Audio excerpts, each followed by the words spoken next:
Hello, my name is Zabulus, and this is Planescape Torment, and we're at the brothel, and we're supposed to talk to all the girls here, I'm gone. and maybe rob some people. Never bad to rob people. As you make the search, the armoire, its handle suddenly yank out of your grasp as the drawer slams themselves shut. And this disdainful humph issues from the cabinet. Hello? Hello indeed. Armoire gives another humph. So what have we here? A robe after some lace, frillies undergarments, You talk? Do I? Well, yes, I do. Who are you? I am Lewis. And who are you? Thoughtless, uncouth fellow rummaging about in other people's things. Never mind that. What are you doing here? Well, sir, you must know, I am being an armoire. But why are you being an armoire in this brothel?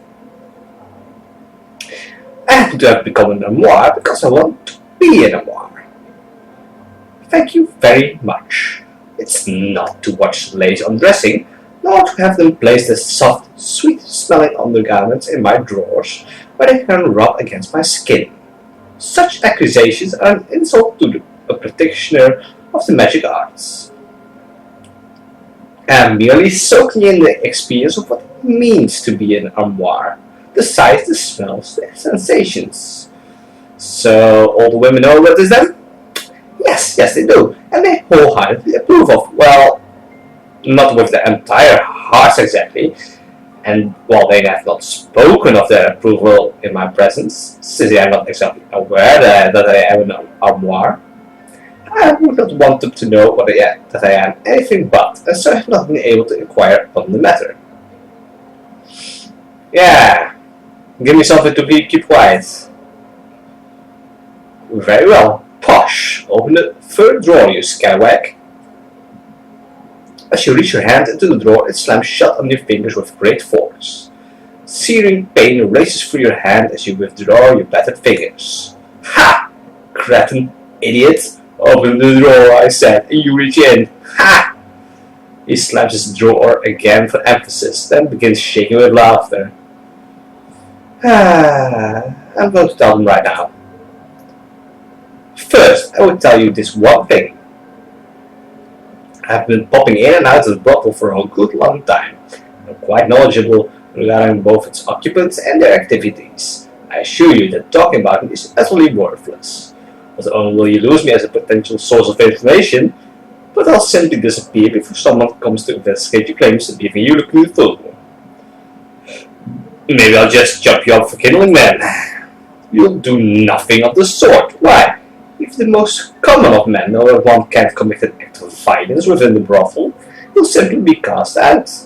Even if that were not the case, I assure you my command of the art is quite impressive. Yeah, whatever. Talking closets. You have a name. You must be one of the girls. This dark-haired, pale-skinned woman has a cultured, refined look about her. As she turns to you, you note that her eyes, which you had previously thought to be grey, are the color of brushed steel. Hello. Greetings. I am called Delora. May I serve you somehow?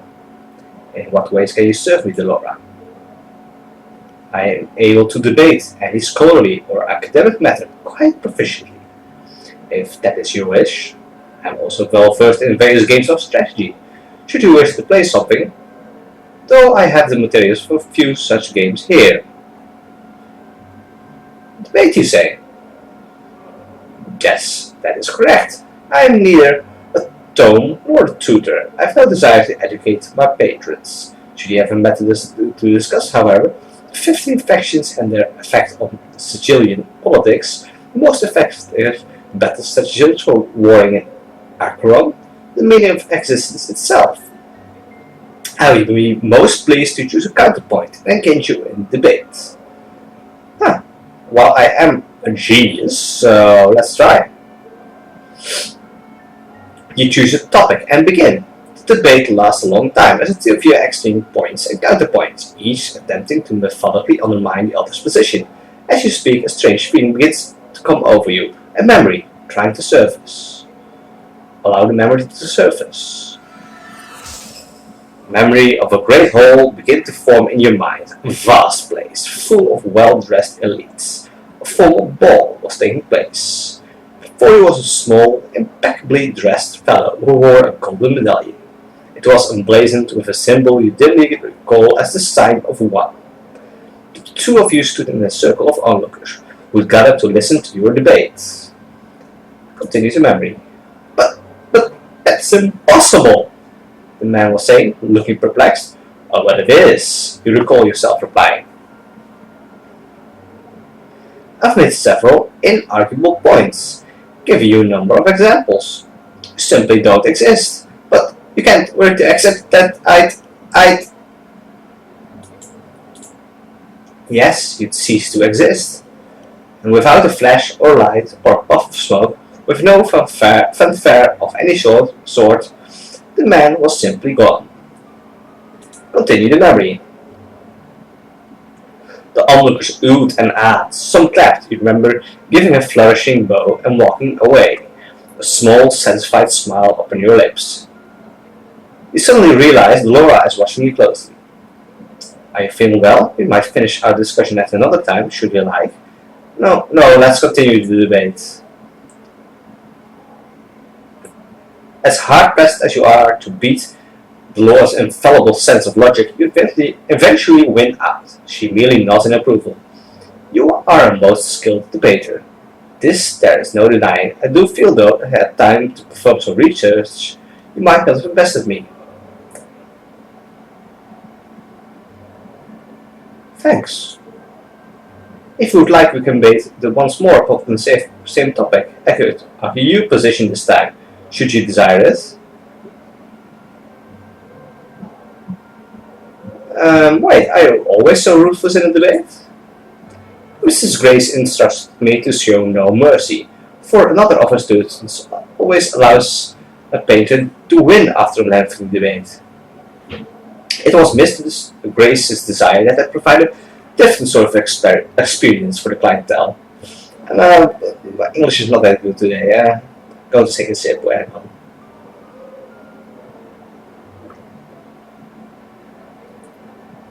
Okay. I see. Could we play a game now? Of course. Is there anything in particular you wish to play? No, I don't really remember any games. Here then, allow me to show you one. The Laura brings out a thin lacquered box, which unfolds into a small board marked with a grid. The contents of the box prove to be a number of polished stone chips. Half of them black, half of them white. This box goes by my name. Shall I explain the rules to you? So this is either chess or checkers? Yes, please. Laura explains to you the rules of the game, how the chips are moved, how one bests one opponent. It seems somehow faintly familiar to you. The rules are simple, yes, but a great deal of complexity lies within the game itself. It takes a great deal of time to master. Shall we play? Yes, let's. As you play, you come to realize that you've done so before. You recall various ploys and strategies that have won you previous games, and employ everything you know to beat her. Suddenly, a strange feeling comes over you, a memory trying to surface. Memories of a smoke-filled field of battle begin to fill your mind. Atop a great hill overlooking the fighting you sat, mounted upon a massive four-legged beast. The braying of horns carried your orders to the troops below. Even as you watched, your forces divided, fleeing left and right as the foreign army fought its way up the hill to slay the enemy lord. You. The Fools, you had thought, lips curling into a wicked smile. My knight shall charge you down the hillsides. Shall charge down the hillside and stop their advance in an instant. And at that very moment, my retreating footmen will fall in to crush their flanks. Yet another victory soon to be mine. You suddenly realize Dolora is watching you intently. Are you feeling well? We might take up the game another day if you so wish. No, let's continue. Dolora plays excellently, counteracting all but your most crafty moves, but eventually your feints and calculating maneuvers win over her well-crafted strategies. She nods approvingly as she begins to put the game away. You are a fine player, perhaps a master. I commend you for your skill. Thanks, but do you always play so mercilessly? Well, yeah, same thing. Can I debate again?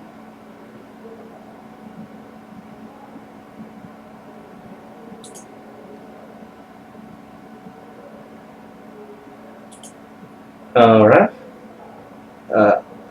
Dolora casts her eyes to the floor with a sound that might be a sad sigh. I am willing to serve you as a patron, but I have no wish to answer other questions at this time. My apologies, but I fear you shall simply have to bear with that for the time being. Anything wrong? Updated my journal.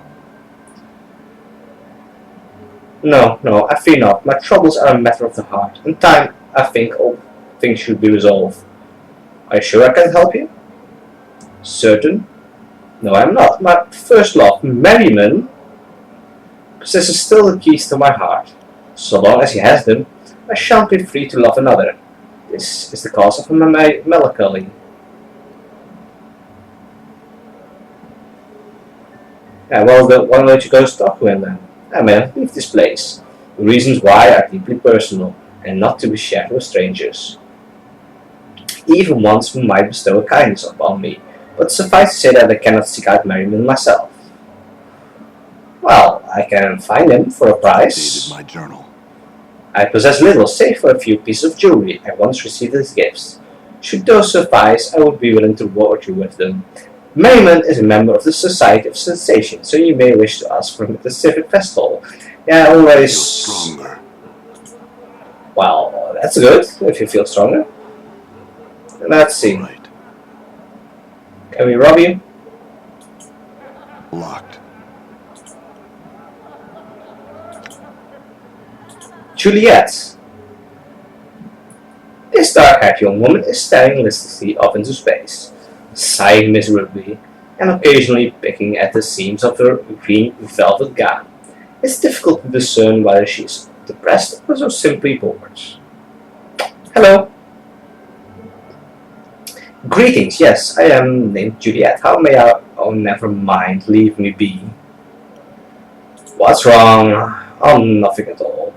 Only that I spend my days gazing into the face of mediocrity, seeing if anything can erase its dreadful, tedious passage. Really, is your life so tedious? Alas, it is. Dreadfully boring. I could have some excitement, yeah? Doubtful at best. I'm already with a man, sir, and I do love him dearly. It is just that I wish something more of our liaison. There's a problem? Yes, there's a problem. And that there are no problems to speak of. Our families took the news of our courtship splendidly. His siblings love my siblings, and our friends think our union to be blessed by the powers themselves. All fine and good. Guess what? That's the guy, Montague. Yeah, Romeo and Juliet. Montague. Yeah, Romeo and Juliet. But the other way around. It's perfect here. Yeah, I don't know about that. Dost thou not? Hast thou ever had such a courtship? Seen that thy life is filled with a variety of problems, judging by the color of my skin.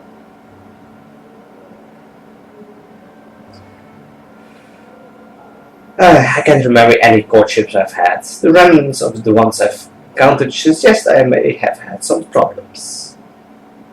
This is just all my friends have such interesting relationships. Once fraught with turmoil, feuding families, dares at one another's backs, poison, mad siblings, and irate fathers with large swords. I have a lover whose family loves me and whom the world loves. A great source of annoyance. How I wish I could formulate some ways to spice things up.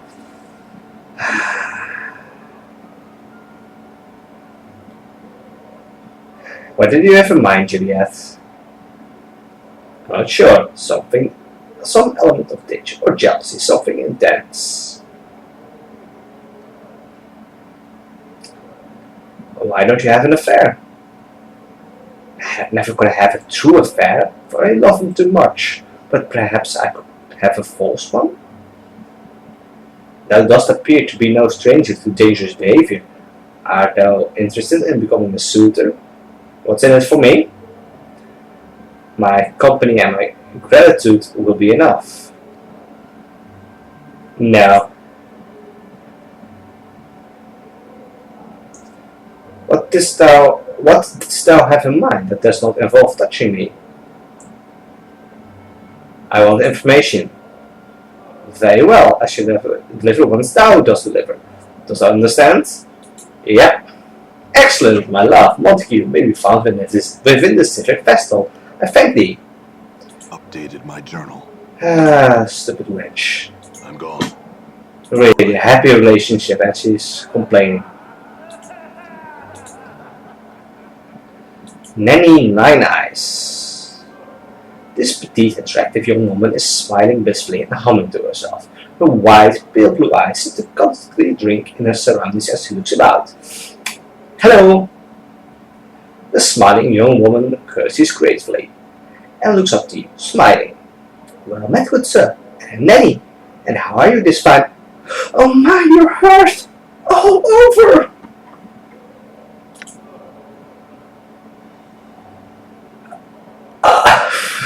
Mort. Powers above, Chief! She's right! I never noticed before. You're covered in scars!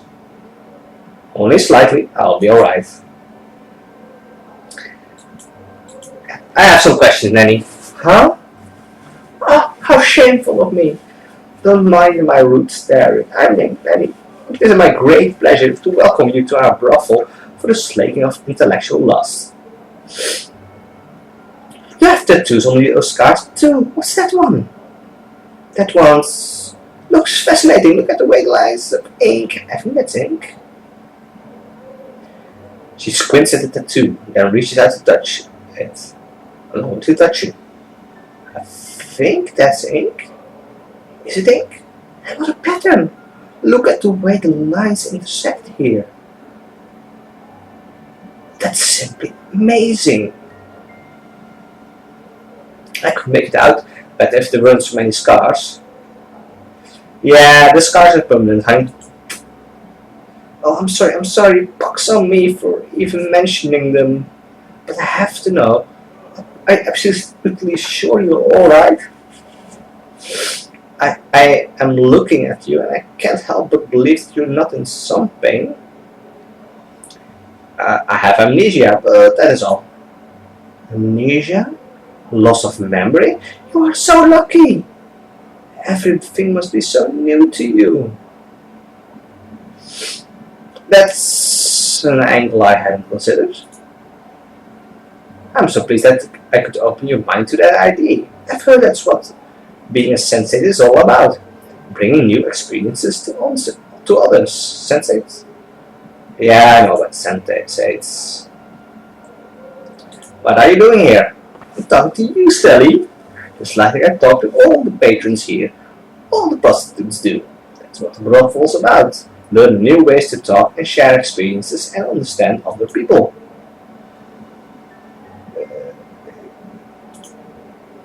Can you tell me about the place?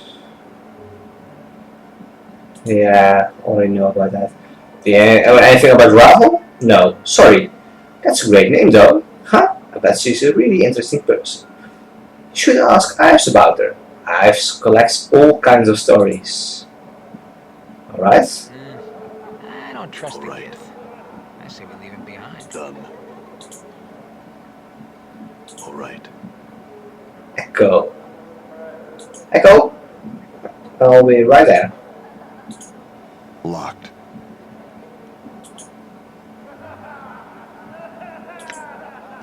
Oh, forget, I had Philem's book. This is the research journal of a linguist named Philem. Okay.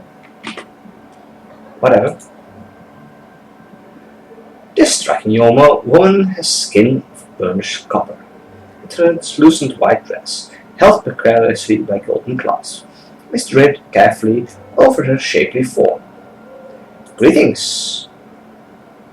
The woman nods and smiles briefly. The scent of her hair, sweetly perfumed, fills your nostrils.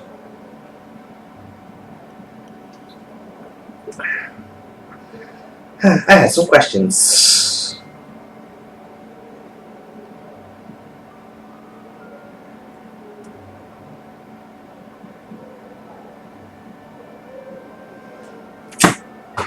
Yeah, where are you? She smiles and curtsies but offers no response. Can you speak? She shakes her head and smiles sadly at you. Journal. I love this shit already. What? Can you write that or pantomime? She pouts, shaking her head. May I ask why you can't communicate? She sighs softly and nods. Huh. Where are you? She smiles and curtsies, offers no response. Yeah.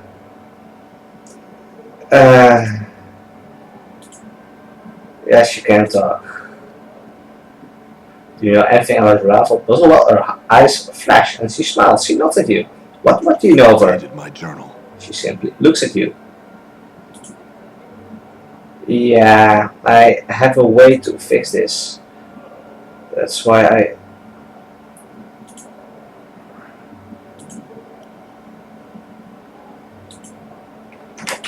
No? I have the Fiend Stone.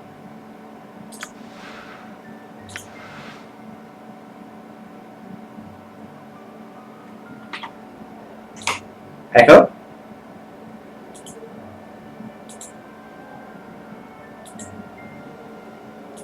Is there any way I can trigger that?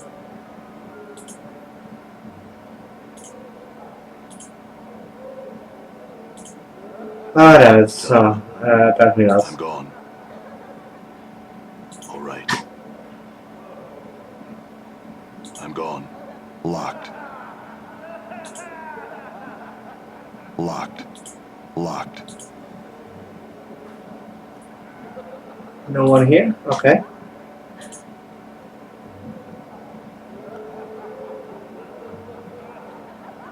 All right. Empty room. All right. Guys, you're really starting to bug me a bit. I think I'm going to go around and talk to the girls I'm gone. without you. Here, go stand with the robot-y fellows. Oh, apparently not. Yeah, go stand over there. And I will just... All right.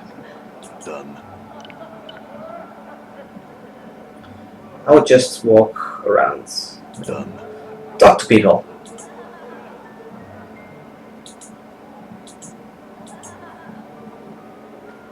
If you keep bobbing about, Skull, I'm gonna mount you in the end of a pike. It's dark in here. Yeah, there you are.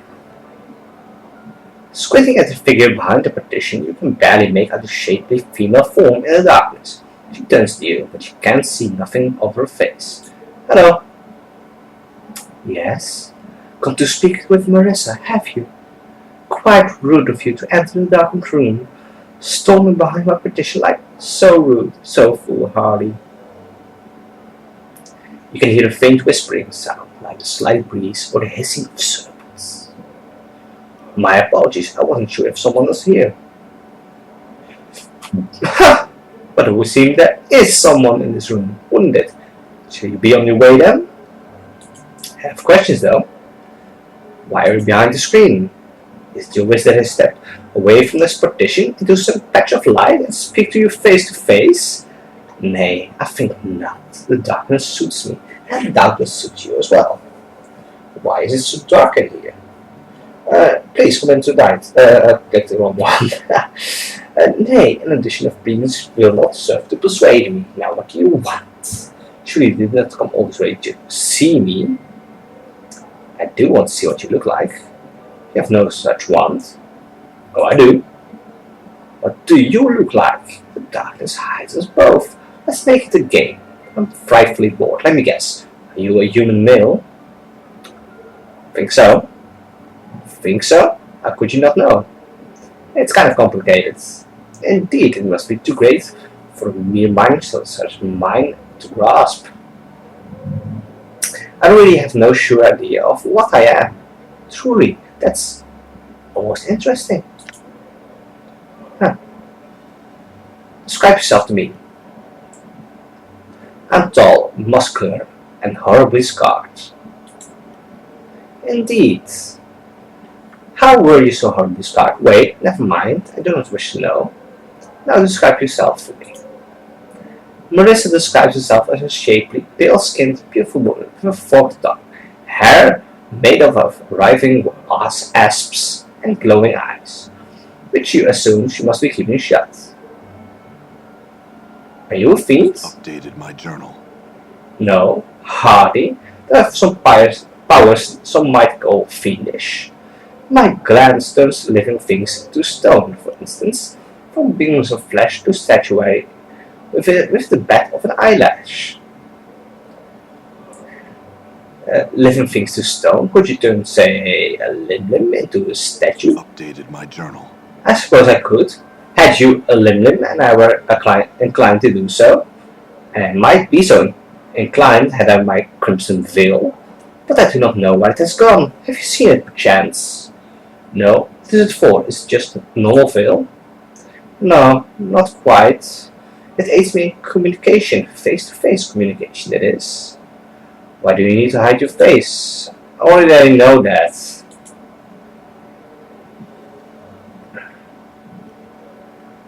What can you tell me about the silent prostitute? Updated my journal. Yes, Echo. I knew another Echo once, though her name was written differently. I know nothing of this girl, though. Ask Laura of her. She made friends of an old lover of Echo's, I have heard. Do you know anything about Ravel Puzzle well? No. Do you? Go ask Ives. She collects many tables and can probably tell you something of use. Alright. So, Dolores, you were walking around here. Let's go ask you first, before I forget. Dolores! Is it you? No, that's Echo again. Alright. That's Nanny. Dolores, are you in here? No, that's Juliet. You hear that? No. Oh, there you are. Oh, Delora, not Dolores. Oh, Alright. she won't talk to me till I've talked to him. Alright. Oh, you have a name. You have a name. Kasai Saris. This alarmingly voluptuous woman has a thick mane of wavy, raven-colored hair, bluish skin, and shimmering crimson eyes, like rubies, which have fires lit behind them. Though she is not beautiful in the typical sense of the word, her features are exotic and not altogether unattractive. Hello. The woman's voice is deep and sensuous. And my greetings to you, sir. I'm Kasai Saris, so tell me, what might I do for you, Well, what do you usually do for patrons? Talk of course, usually about dreams, often those erotic in nature, but not always. So, would you like to tell me yours? Don't be shy, I've heard everything, you know. Nothing will shock or surprise me, and I so love to hear people's dreams. We can trade if you like to, but you must go first. My dream. Let's be smooth. My dreams were recently revised when I saw you. Really now? Come, let's hear the real thing. What do you dream about? I don't have dreams. Truly? How sad. Even fiends and divas dream. You know? Are you certain you don't? Quite certain, no dreams at all. Too peculiar. I'm at a loss as what to say. Well, I have some questions. What are you? What? Can't you tell? A woman! I can see my answer doesn't please you. I'm plain touched, actually. That's all you need to know. What are you doing here? Entertaining your questions, it seems. Really though, I'm a student of Mistress Grace's. All the prostitutes in this brothel are. Students? That's right, the brothel is actually a school for women who are thinking of becoming sensates. Mistress Grace teaches us the ways of language so that we can better identify with ourselves and those around us. It lets us experience the place more fully, you know? Well, I already know about the sensates. What can you tell me about this place? Already know that. What can you tell me about the silent prostitute? Yes, that's Echo. She's very sweet, but so quiet. I understand that she said something once, which caused some great tragedy, and because of that she'll never speak again. An interesting enough story, but I don't know if it's true. Try asking Delora. I've seen her talking to an ex-lover of Echo, back from the time when Echo was speaking. I'm trying to find Marissa's Crimson Veil. Do you know where it might be? Updated my journal. No, I haven't seen it since the last time she brought it out. But Nanny might have seen something, so try asking her. I'll admit it's been nice.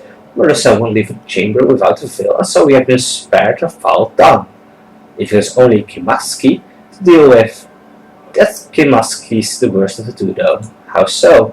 Marissa's haughty and mean, but Kimaski, she's a bitter, spiteful monster of a woman, with a venomous tongue and the demeanor of a Baylor. I can't see why anyone would like to speak with her. I sincerely doubt her appearance makes up for that flaming, poisonous mouth of hers, but she receives patrons nonetheless. Anything about Ravel as well? No, nothing. Are you sure? You seem suddenly upset. Of course I'm sure. Don't ask me of her again. Very well. Okay, never mind. I'm going. All right. This room. All right. All right. I don't trust the Gith. Oh, Seems to be behind. some coins. And that's it. I'm gone. All right. That room then.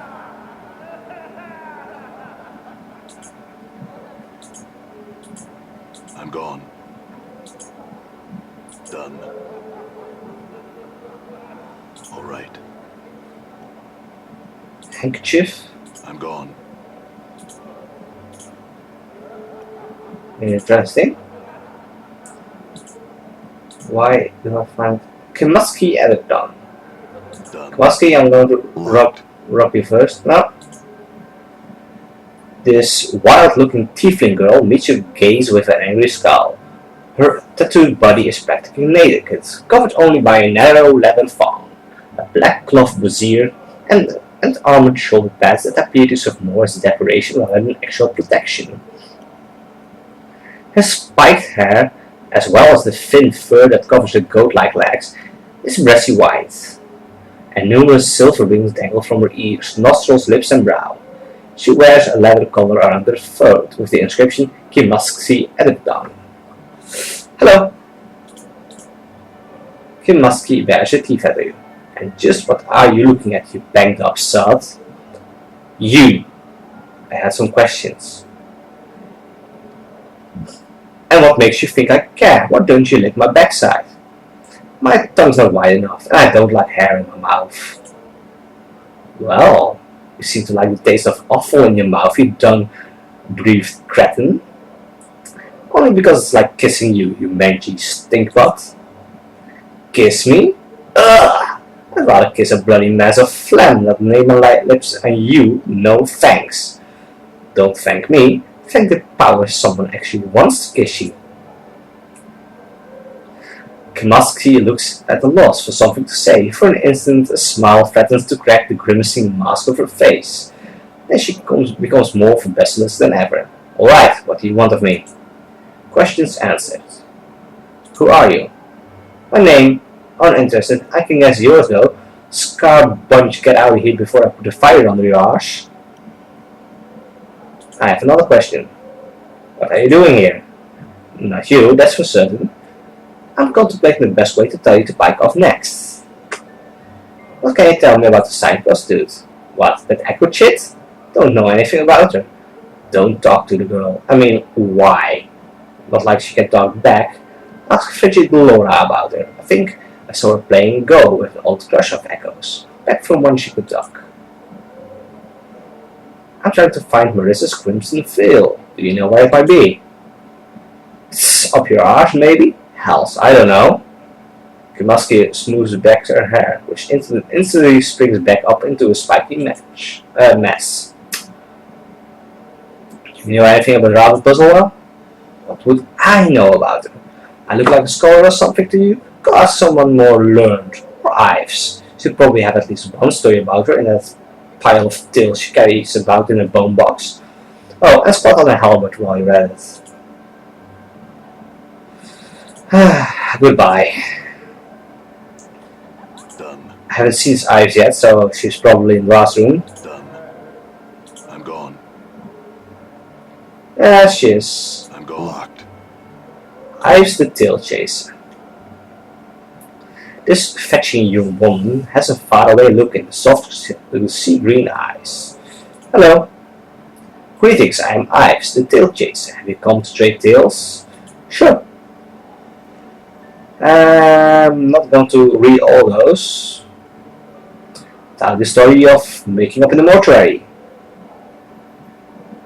And she's telling me a story. Yeah, like I said, I'm not going to read them all. You can pause the video if you want to. I'm just going to click through them.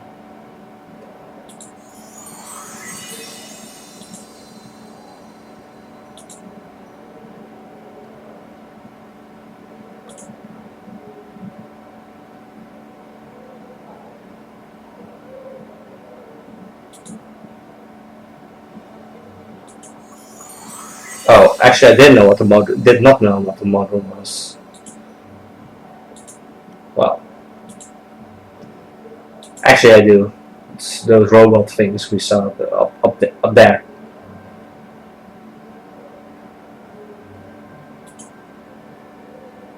Yeah, the Requin's still.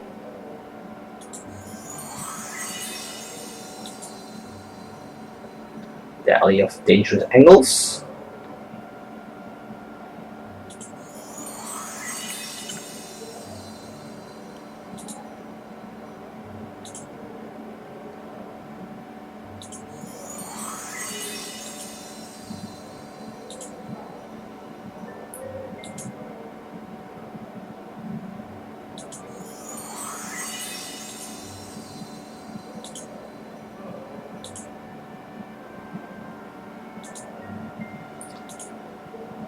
That's a long tale. Yeah, ask one of your companions if they have a story to tell. Actually, Ives, let me ask you a question. Why are you called the tail chaser? Once upon a time, a girl came to an oracle who was rumored to know many things and asked of it a boon. Her life was in need of direction, so he asked this oracle as to what would give her purpose. Now the oracle was not evil, but it was vague and tended towards drink, which caused it to be obscure in many matters of judgment and focus. Its only answer to the girl's question was that within one story that she would hear in a lifetime was the truth that she sought. Oh, she had to wait for one story which would contain the answer. Okay, instead of those damn oracles. The girl went off and collected stories, which she chases to this day, not knowing which of the thousands hold the truth. Such is the danger of a foolish question and the wisdom of an unspoken one. What are you doing here, Beaves? I collect tales and trade them with others, with tales of their own. May we trade tales? We already did. think maybe I have to bring my companions in here. Can you tell me about this place? Yeah. Well, your own. Yeah, I already know that.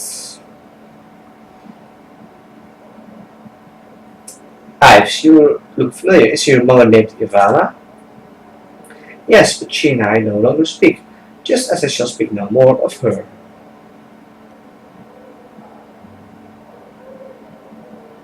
What can you tell me about Echo? Echo.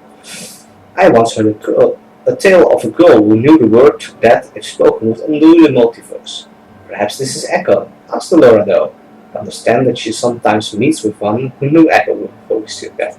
Yeah, I have to go to Meriden. Yeah, and the veil. But Marissa's an interesting tale. Would you hear it? Yes, sure. Once upon a time, a world of heroes, and a time of petty childish gods, there were 3 sisters. Cursed with hideous appearance, they were considered demons by the people of the land and forever shunned. One missed her sisters terribly, yet left that world with its shame behind, but exchanged the pettiness of a pantheon for the pettiness of self. Yeah, Ravel. The tale of Ravel Puzzlewell, frightener of children, begins and ends with a question. What can change the nature of a man? Go on. Many were the times she posed this riddle to those who approached her, those who sought to glean from her the strange magics that she alone seemed to possess. All attempted to answer her query, but to no avail. And they found the price of their wrong answer to be some horrible fate. Always more terrible than the last victims. To recount their various torments would be to speak of things that nightmares are more than problem. Sorry about that. The water I was drinking suddenly came up, as in a bird. And go on. The tale strikes me in this way. Ravel herself knew not the answer to this question, but she lusted for such an answer. Only the why of the matter remained in question. Why did the nature of a man matter to one of the Grey Sisters, especially to one of such power as Ravel? It is said that she put the question to the Lady of Pain, not directly, but shouted it to Sigil itself, daring for the lady to answer. But when no reply was forthcoming, she wove terrible magics that threatened to open the cage and let the fury of the plains roll in like a wave. She received no answer other than banishment. To this day, no one knows the answer to Ravel's question. And now there is no one to petition, for Ravel herself is gone, lost in the plains. Updated my journal. Wait, there is more. Though my tale ends with Ravel's demise, there are some that claim the hag still lives. There is a silent prostitute here who once talked of such things, but she speaks no longer. If she would speak to you, she might tell you more of Ravel. Thank you. I'm gone. Done. Here we have the Modrons. Modron. This strange, cubic creature seems to be as much machine as it's organic. As you approach the thing, it silently stares at you with wide, unblinking eyes. Its face hasn't the slightest trace of emotion on it. Come on, Chief! We're in a building full of some of the sexiest shits this side of the multiverse, and you stop to talk to Modrons? What can you tell me about the Nord? What's there to say? Annoying little clockwork pests. They're always working to impose law and order upon the multiverse. Not good, mind you, just law. Let's just forget about them and go chat up the ladies, Yeah. Sorry, Mark, I'm going to talk to him. Fine, whatever, but don't say I didn't warn you. You probably won't get anywhere with him, though. There's an awful lot to talk to. Hello? Its voice has a metallic reverberating quality to it, as if it were more a sound played out on some warped musical instrument than true speech. Your greetings are returned. Oh, your greeting is returned. There is a soft click as the creature blinks. An awkward silence hangs in the air between the two of you. I have questions. Identify yourself to us. It's not important who I am. The opinion of the subject as to the importance of its identity is irrelevant. We consider the identity of the subject to be important. Thus, for all intent and purposes, it is important. I'm not sure who I am. We will know why this is so. I don't know myself, I just can't remember.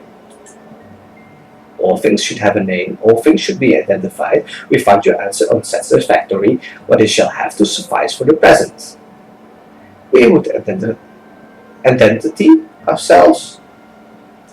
Identify, so that should be identify ourselves as Mogods. Quite long time. Wait variant to the subject. I have questions. What are you doing here? Our purpose here is observation. What are you observing? We are observing one of the establishment staff. Who are you observing? As previously stated, we are observing one of the establishment staff. Yeah, boo, exactly. The object of our scrutiny is named Dolora. Why are you watching her? We have not been informed as to the specific purpose or purposes which resulted in our being given our present task. The command of our superior pentadrone is sufficient reason to perform said task. As such, the purpose of our purposes are irrelevant to us. Damn robots. Okay, tell me how it plays. Yeah, that's just the location. What can you tell me about the silent prostitute? The subject referred to is named Echo. We've gathered no more information regarding said subject. I'm trying to find Melissa's Crimson Veil. Do you know where it is? We do not. If we are not currently in the process of doing so, we will suggest a methodical approach of questioning each of the inhabitants of this building. Doing that, do you know anything about Ravel? We know nothing of any being or object possessing such an appellation. Never mind. Guys? I'm gone.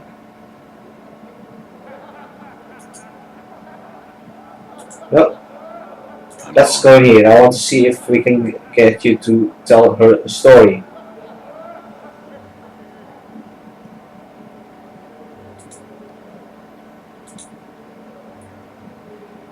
Mort. Yeah, see, it helps. Mort, do you have a story to trade?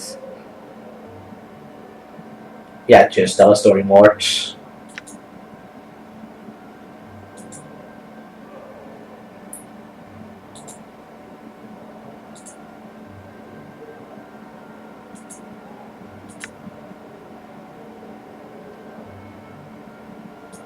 Actually, yeah, that was an interesting story. That's actually about me.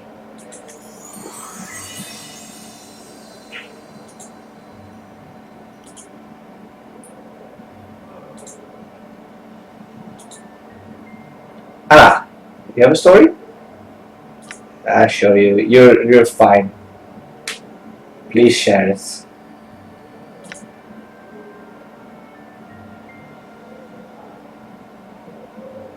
Go ahead.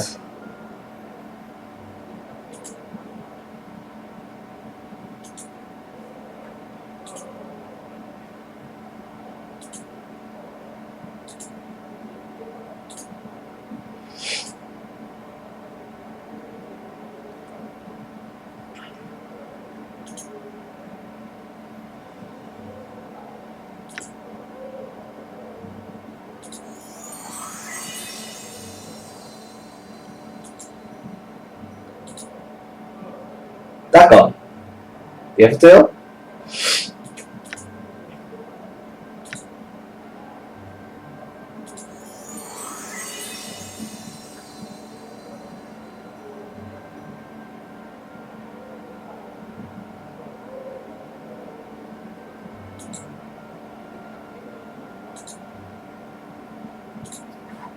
Okay.